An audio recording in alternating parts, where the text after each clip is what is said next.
SRH மாதிரி ஸ்ட்ராங்கான டீமுக்கு எதிராக பவுலிங் போட போறீங்க, போட்டுருக்கீங்களா? மேட்ச்ல பாருங்க சார், இன்னும் ஒரே ஒரு கேள்வி. என்ன டீம்ல சிராஜ் வர இல்லைன்னு கேள்விப்பட்டோம், சமாளிச்சிருக்கீங்களா? நாங்க எதுவும் சொல்ல மாட்டோம், செய்வோம்.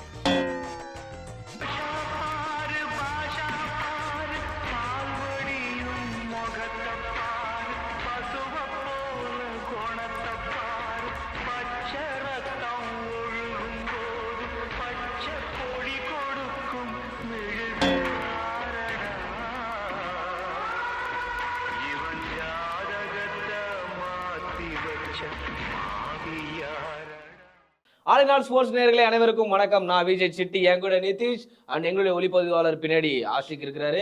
ஓகே, ஸோ நிறைய விஷயம் பேசலாம். ஆனால் ஆடியன்ஸ் ஆல்மோஸ்ட் எல்லாருக்குமே தெரிஞ்சிருக்கும் இன்னைக்கு எஸ்ஆர்ஹெச் வெர்சஸ் ஆர்சிபி மேட்ச் எப்படி இருந்துச்சு. சரி, ஷூட்டுக்கு வரதுக்கு முன்னாடி ரெட் கலர் சட்டை போட்டிருந்தீங்க, அவ்வளோதான் விரிச்சு போட்டாங்க. RCB bowlers and SRH batting. இப்படியும் சொல்லலாமே, எப்படி Dinesh Karthik, popped Plessis SRH bowlers. உண்மையாக அப்படி சொல்லலாம். ஆனால் உண்மைதான், 262 ரன் இவங்க வந்து திருப்பி அடிச்சிருக்காங்க. சேசிங்ல அதிகமாக அடிக்கப்பட்ட ஸ்கோர் கண்டிப்பாக வந்து ஆர்சிபி தான். அந்த ரெக்கார்ட்ஸ் நான் சொல்லிடுறேன், பார்த்து தான் சொல்லலாம். சொல்றது 549 ரன் ஒரு மேட்ச்ல மட்டும். 39 பால்ல ஒரு 100 அடிச்சிருந்தாரு நம்ம டிராவல் சைடு. அது இல்லாம இதுதான் highest IPL total 287. Highest IPL total while chasing, அதாவது சேசிங்ல அதிக ரன் அடிச்ச டீம் வந்து ஆர்சிபி 262 வச்சுக்கிறாங்க பாரு. அவ்வளவுதான், அந்த ஒரு பெருமை இருக்குல்ல எங்களுக்கு. ஆமா, most sixers in IPL innings. ஆஹா, பயங்கரமா பிறந்திருந்தாங்க. ரெண்டு டீமையும் அடிச்சிருந்தாங்க. எஸ்ஆர்ஹெச் 22, இங்க 16. எப்பாடையா most sixers in T20 match, most runs in IPL match, most run in T20 match. எல்லாமே இந்த ஒரே மேட்ச்ல ரெக்கார்டா நடந்திருக்கு. காரணம் என்னன்னா 287 அடிச்சாங்க எஸ்ஆர்ஹெச். இதெல்லாம் சேஸ் பண்ண முடியுமா அப்படின்னு. ஏன்னா 263 அடிச்சதே நீங்க பெரிய விஷயப்பா. கெயில்ன்ற ஒருத்தர் இல்லைன்னா அவ்வளவு ஸ்கோர் உங்களுக்கு அப்பயே வந்திருக்காரு. ஆர்சிபியோட ஹேட்டர்ஸ் எல்லாமே சொல்லிட்டு இருந்தாங்க. பட் ஸ்டில் இன்னைக்கு கெயில் கிடையாது. ஆனா இன்னைக்கு ஆர்சிபி பேட்டர்ஸ் செமையா ஒர்க் பண்ணி 262 ரன் அடிச்சிருக்காங்க. ஒரே ஒரு ரன் தான் அடிக்கல. மேபி அதை அடிச்சிருந்தா 263 அடிச்சிருப்பாங்க. And DK what massive innings கொடுத்திருந்தாரு. அண்ட் உண்மையாவே நம்ம சொன்ன மாதிரி பவுலர்ஸ் இல்ல அவ்வளவுதான். அதுதான் மிஸ்டேக்கா இருக்கு. போற போக்க பார்த்தா ஐபிஎல்ல எந்த டீம்லயுமே பவுலர்ஸ் இல்லங்கிற மாதிரி தான் இருக்கு. 200ங்கிறது ஈஸியா அடிச்சிடுறாங்க. 250 அசால்ட் அடிக்கிறாங்களே. அசால்ட்டா இது வந்து ஐ திங்க் இது வந்து 5வது 250 நினைக்கிறது. ஆனா ஆர்சிபி சேர்த்து 6வது 250 நினைக்கிறேன் ஓவரால். கரெக்டா அதிகமான 250 பிளஸ் வந்து இந்த சீசன்ல அடிக்கிறாங்க. 2024 சும்மா ஆனால் பறக்குதுன்னு நினைக்கிறேன். ஒரு டீமுக்கு எதிராக மட்டும் அதை பண்ணவே முடியல. யார் அது? கெஸ் பண்ணுங்க. ஒரு டீமுக்கு எதிராக மட்டும் அந்த அளவுக்கு பேட்டிங் பண்ண முடியல. ஒரு டீமுக்கு எதிராக மட்டும் அந்த அளவுக்கு பேட்டிங் பண்ண முடியலன்னா யாரா இருக்கும்? யாரா? கெஸ் பண்ணுங்க. கெஸ் பண்ண சன்ரைசர் கூட இப்படி பொழந்துட்டாங்க. 262 அடிச்சிட்டாங்க. Chennai super king. எஸ், கேகேஆரால பெருசா பெர்ஃபார்ம் பண்ண முடியல அன்னைக்கு. சூப்பர் ரன்ல தூக்குனாங்க. நாட் ஒன்லி கேகேஆர், மேக்ஸிமம் இந்த 200 230 250ங்கிறது சிஎஸ்கே பவுலர்ஸ் அகைன்ஸ்டா அடிக்க முடியல. ஏன்னா துஷார் தேஷ்பாண்டேன்னு ஒரு கீ பவுலர் உள்ள வச்சிருக்காங்க. எக்ஸாக்ட்லி, அதுக்காக வந்து அடிக்க முடியல சொல்றாங்க. கண்டிப்பா திரும்ப எஸ்ஆர்ஹெச் மேட்ச் இருக்கான்னு தெரியல. அப்படி இருந்துச்சுன்னா அந்த மேட்ச்க்காக நான் வெயிட் பண்ணுங்க. நானும் ரொம்ப வெயிட் பண்ணிட்டு இருக்கேன். அதிக ஸ்கோர் அடிச்ச எஸ்ஆர்ஹெச் அடக்க போறோம். சரி, ஓகே. நான் இப்படி ஒரு விஷயம் கேட்கறேன். டிராவிஸ் ஹெட், கிளாசன் இவங்க 2 பேருமே ஆர்சிபில ஆடின ஒரு பிளேயர்ஸ். அவன் டைம் இன்னைக்கு எஸ்ஆர்ஹெச்ல போய் ஆடுறாங்க, பொழக்குறாங்க ஆர்சிபியை. அது எப்படி இருந்துச்சு? அது பார்க்க நல்லா இருந்துச்சு. இது ஆர்சிபிக்கு ஒன்றும் புதுசு இல்லை. மன்னிக்கணும், காவியா மேல இருந்தாங்க இல்லையா, சோ அவங்க பாக்குறதுக்கு நல்லா இருந்துச்சு. உங்களுக்கு எப்படி இருந்துச்சு? அதே தான் சொல்ல வரேன். ஆர்சிபிக்கு இது ஒன்றும் புதுசு இல்ல. ஆர்சிபி வெளியே ஒரு பசங்க எல்லாம் வெளியே போயிட்டு இவங்களுக்கு எதிராகவே திரும்ப வந்து அடிப்பாங்க. ஆமா, இது ராகுல், ஷேன் வாட்சன், இப்படி எக்கச்சக்கமான பிளேயர்ஸ். கிறிஸ் கெயில் அவன் பஞ்சாப் பண்ணதுக்கு அடிச்சாரா? இப்ப இந்த டீம்ல எடுத்துக்கோங்களேன். Henry Klaasen, Travis head. இன்னொருத்தர் வரல, ஆடாம போயிட்டாரு. அப்பா, யார் சொல்லுங்க? அகமது, சபாஸ் அகமது. ஆமா, மறந்துட்டேன். ஆனா எனக்கு ஒரு டவுட் என்னன்னா, இந்த பக்கம் இந்த அடி அடிக்கிறாங்களே, ஆர்சிபியோட மனநிலை எப்படி இருக்குன்றத நம்ம ஒரு டைம் கேட்டுட்டு இருக்கோம். ஆனா அவங்களுக்கு அவ்வளவு பழகி இருக்கும்ல. சரி, விராட்டோட ரியாக்ஷன் காட்டிட்டே இருந்தாங்க. அவர் எல்லாத்தையும் வேடிக்கை பார்த்துட்டு பண்ணுங்கடாங்கிற மாதிரி தான் அப்படின்ற வேடிக்கை பார்த்துருந்தாரு. எனக்கு ரொம்ப பாவமா இருக்குண்ணே ஆர்சிபி ஃபேன்ஸ்.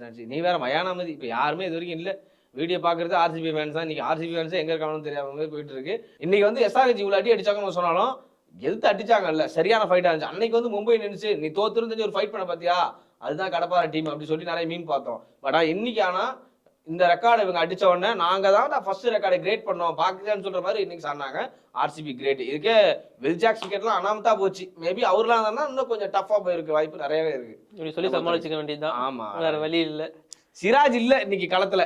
என் தலைவன் மட்டும் இருந்திருந்தாலும் என்ன இருக்கும்? 300 போயிருக்கும். அவ்வளவுதான்.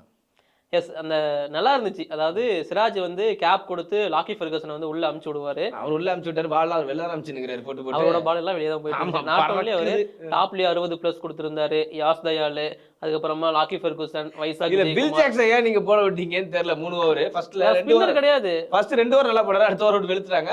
அதுக்கப்புறம் அந்த 1 ஓவர் போடுறதுக்கு இன்னொரு பாலர் உள்ள கொண்டு வந்தாங்க பாத்தீங்களா? அவர் வேற மாட்டிட்டு அஜோ கிளாஸ் இருக்கு வந்து போட சொல்றாங்களே, இந்த ஆள் சும்மா அடிப்பான்னு நினைச்சா அதே மாதிரி விட்டு வெளுத்துக்கிட்டு இருந்தாரு. அதாவது நாங்க மட்டும் மாட்டோம் எப்படி நீயும் போய் அடிவாங்க அப்படின்னு நினைச்சுட்டாங்க எல்லாரும். போற பக்கம் பார்த்தா விராட் கோலி ஃபேஃப் வந்து பவுலிங் போட வந்தா வந்துருவாங்க. ஆமா, இல்ல வேற வழி இல்லையா? வேற வழி இல்ல, நானும் போட்டு கொடுத்துக்கிறேன் அப்படின்னு வருவாங்க. எனக்கு என்னமோ தினேஷ் கார்த்திக் இருக்கிற ஃபார்மை பார்த்தா கிளவுஸ் தூக்கி விராட் கோலி கொடுத்துட்டு நான் 2 ஓவர் போடுறேன், நானாச்சும் விக்கெட் எடுத்து தொலைறேன் அப்படின்னு மாதிரி வருவார் போல. மேபி ஏன்னா எல்லாம் போன மேட்ச் பார்த்தா ஒரு 50 அடிச்சு கொடுத்தாரு, இந்த மேட்ச் பார்த்தா ஒரு 83 அடிச்சு கொடுத்தாரு. தனி ஒருத்தர் போராட்டம் தான் இருக்காரு. ஆல்மோஸ்ட் வந்து யோசிச்சு பாருங்க, 33 பாலுக்கு 83 செம்மையா இன்னைக்கு ஸ்டார்ட் இருக்காரு. நாளைக்கு ஒரு வீடியோ கூட நீங்க பாப்பீங்க, நாங்க ஆல்ரெடி சொல்லியிருக்கோம். கேஎல் ராகுலா, ரிஷப் பந்தா, சஞ்சு சாம்சனா வேர்ல்டு கப்புக்கு யார் அந்த விக்கெட் கீப்பர் எடுத்துட்டு போறாங்க, இஷான் கிஷன் ஒரு ரோல இருப்பாரான்னு டவுட்டே வேணாம். 2 பேர் நல்லா எடுபடும் போல இருக்கு. ஒன்னு டிகே இல்ல எம்எஸ் தோனி. எம்எஸ் தோனிக்கு வாய்ப்பு கிடையாது, அவர் போயிட்டாருன்றதால வேணாம். ஆனா டிகே நீங்க கன்ஃபார்ம் எடுத்துட்டு போலாம் போல இருக்கு. பிகாஸ் அவர் அந்த மாதிரி இன்னிங்ஸ் ஆடிட்டு இருக்காரு, நல்லாவே பண்ணிட்டு இருக்காரு. கீப்பிங்குமே நல்லா பண்ணிட்டு இருக்காரு. எஸ் ஃபினிஷிங் ரோல சூப்பரா பண்ணி கொடுத்துட்டு இருக்காரு. நல்லா இருந்துச்சு இன்னைக்கு அவரோட கனெக்ட். அதாவது இன்னைக்கு மேட்ச் ஒரு மாதிரி வந்து பாத்தீங்கன்னா ஹைலைட்ஸ் மாதிரி தான் இருந்துச்சு. ஹைலைட்ஸ் மாதிரி 6 தான் போகுது. ஹைலைட்ஸா தான் இருந்துச்சு. என்னடா 7 மணிக்கு 7:30 ஹைலைட்ஸ் போட்டாங்கன்னு தான் பாத்துட்டு இருக்கேன். ஒருவேளை மதியம் 3:30 மணி மேட்ச் தான் நடந்துச்சான்னு பாக்குறேன். அதெல்லாம் கிடையாதுங்க, 7:30 தான் ஸ்டார்ட் பண்றாரு. டிராவிஸ் ஹெட் ஸ்டார்ட் பண்ணாலே அந்த மேட்ச் அப்படியே போயிடுது. சோ அங்கேயும் தான் நடக்குதுன்னு நினைக்கிறேன். இன்னைக்கு பேட் கமின்ஸ் ஒரு சூப்பரான மூவ் பண்ணியிருந்தாரு. என்னது கிளாசனை வந்து 1 டவுன் கொண்டு வந்திருந்தாரு. ஏன்னா போன மேட்ச்ல வந்து பதுக்கி வச்சிருந்தாங்க அவர் ஆடக்கூடாது அப்படிங்கிற மாதிரி. ஆனா கிளாசன் இல்லாட்டி நிதிஷ்குமார் வந்திருந்தாலும் அடிச்சிருப்பாரு. ஆனா இருந்தாலும் கிளாஸ் அடிச்சு எடுத்துட்டு போனாரு, அது மறக்க வேணாம். 67 அடிக்கிறதுன்றது அவ்வளவு ஈஸி கிடையாது. அவரு பொழந்துகிட்டு தான் இருந்தார். 29 பால் அடிச்சிட்டு இருந்தாரு. அவருமே சரியான ஒரு பேட்டிங் வெளிப்படுத்தினாரு. கிளாசன் ஆரம்பத்துல வந்து டிராவிஸ் ஹெட் இல்லாத டைம்ல வந்து கிளாசன் தான் காட்டிட்டு இருந்தார் பெர்ஃபார்மன்ஸ். இன்னைக்கு Klaasen, Travis Head, Abhishek Sharma, Shahbaz Ahmed இவங்க எல்லாம் இருக்கும்போது இந்த டீம் எங்கடா போய் நிக்க போய் மார்க்கரம் இவங்க எல்லாம் இருக்கும்போது இந்த டீம் எங்க போய் நிக்க போகுதுன்னு தெரியல. நீங்க ஏசு போய் நிக்கிட்டோம், ஆர்சிபி எங்க போய் நிக்க போகுது? அவ்வளவுதான், ஆர்சிபி பஸ்ஸுக்கு தான் நிப்பாங்க. ஐயோ அவசரப்படுறோமே, நான் வீட்டுக்கு போறேன் அப்படின்னு சொல்லிட்டு இன்னொரு 4 மேட்ச் நாங்க அப்படியே பொட்டாட்ட ஆட்டு போறோம், இதுக்கு மேல எங்களை அடிக்காதீங்க, எங்களுக்கு தெம்பு இல்ல அப்படின்னு சொல்லிக்கிறாங்க. ஆர்சிபி பவுலர்ஸ்லாம் பேட்ஸ்மேனை பார்த்து முறைச்சிட்டு இருக்காங்களா? ஏன் நீங்க தான் பேட்டிங் நல்லா போடணும்னு சொன்னீங்க, அப்புறம் ஏன்னா அதை அடிக்கலன்னு கேட்கறாங்களாம். சூப்பர், 2 எங்க கொடுத்துட்டு இதெல்லாம் என்ன நியாயம்னு தெரியல எனக்கு. இப்போ இந்த சன்ரைசர்ஸ் அடிச்சிருந்தாங்கல்ல 287, ஆமா, அதை ஒரு டீம் பீட் பண்ண முடியும், சேஸ் பண்ண முடியும்னா அது எந்த டீம்? டெஃபினட்டா முடியும். நீ இந்த கேள்வி கேப்பர் எனக்கு தெரியும். எந்த நீ டீம் வந்து அசால்ட்டா நினைச்சுக்கிற இந்த இத்தனை மேட்ச் நீ பார்த்துமே இந்த கேள்வி நீ கேட்கறனா முட்டாள்தனமான. சொல்லுங்க, யாருன்னு சொல்லுங்க. சார் வெச்சா என்னடா அவங்க தான் 277 அடிச்சாங்க, அவங்க ரெக்கார்ட் இன்னைக்கு அவங்களே உடைக்கிறாங்க. சரி அதை விடுங்க. இப்ப ஆர்சிபி ஜெயிக்கணும்னா என்ன பண்ணணும்? மனசாட்சியே இல்ல தெரியுமா? சொல்லிட்டு போங்க. போடா. என்ன